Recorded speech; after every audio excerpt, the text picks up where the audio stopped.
Welcome back to the Wandering Star Farmhouse. My name is Jeanette, and we are working on our fall to-do list. We just have a lot of things that we're doing around the homestead to get ready for fall, and one of those things is packing up the barn full of hay for the animals this winter. My dad was in town and helped us get it all loaded up, and we are set on hay for the winter. Another animal feed that we are storing is sunflower seeds. Sunflower heads are ready to be harvested. So you see all those, that's the black oil sunflower seeds that you buy at the store as bird feed or whatever.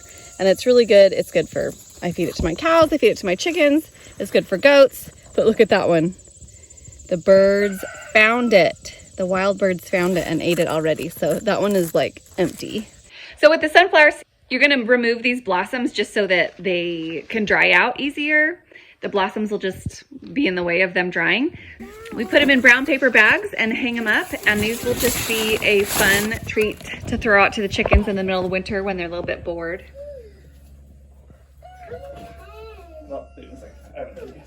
I've been wanting to make some more jelly because we don't have very much jelly in our pantry. And I thought about buying some frozen berries to make some jelly. Our raspberries are gonna come in this fall, but not going to be enough for making jelly or anything. But then I realized I actually have a great resource for making jelly right here on the homestead, practically for free, so I don't have to go buy anything. This is my crabapple tree. I have a couple crabapple trees.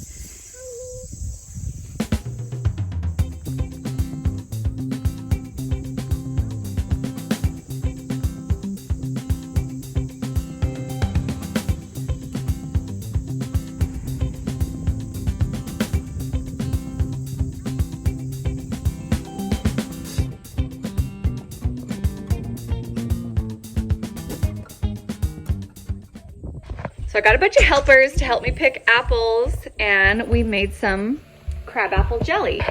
And one of the reasons crabapple jelly is kind of unique and neat is that you don't have to use any store-bought pectin. The crab apples have high enough levels of pectin that you just boil it with some sugar and it just very easily turns into jelly just all by itself. And it's seriously the most beautiful color. Another thing on my fall to-do list is cheese making. And I think I told you before that I have a goal of making a wheel of cheese a week right now. And I've done 4 weeks in a row, even the week that all my kids were home for fall break. So I'm doing pretty good.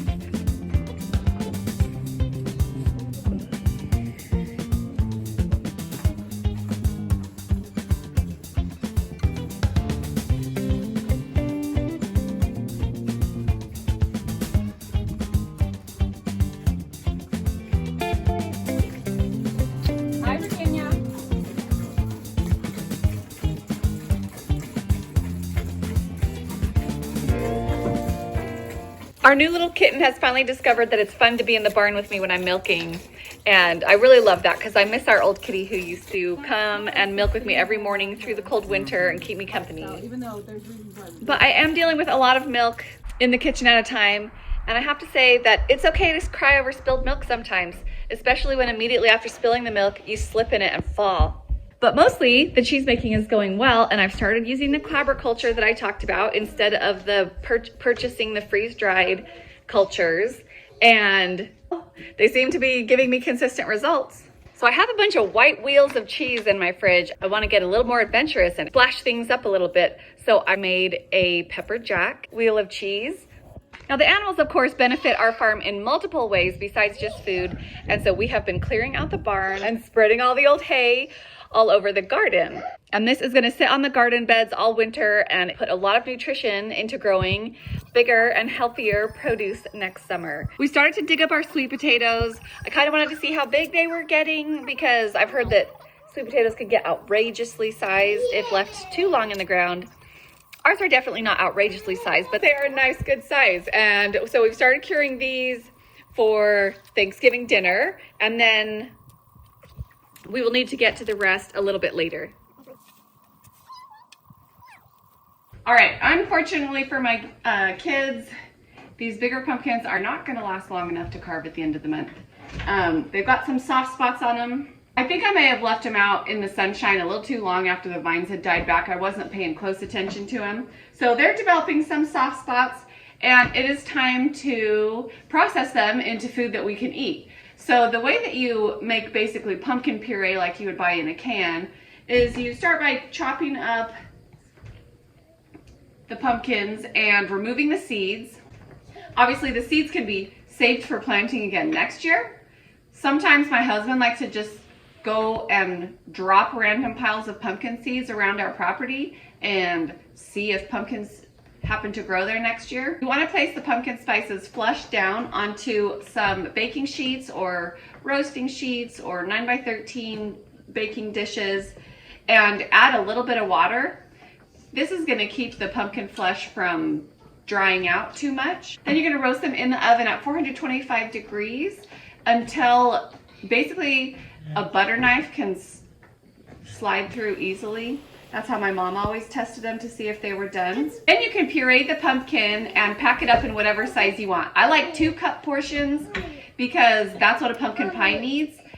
But our little homestead is just amazing and all the goodness that it provides for us. I made some homemade chicken stock. I went and dug some fresh carrots from the garden. Harvested a beautiful beet from our garden. Chopped up some cabbage that we grew that's hanging out in the fridge, some potatoes, an onion that we grew. Harvested some fresh parsley from the garden and made a delicious borscht soup.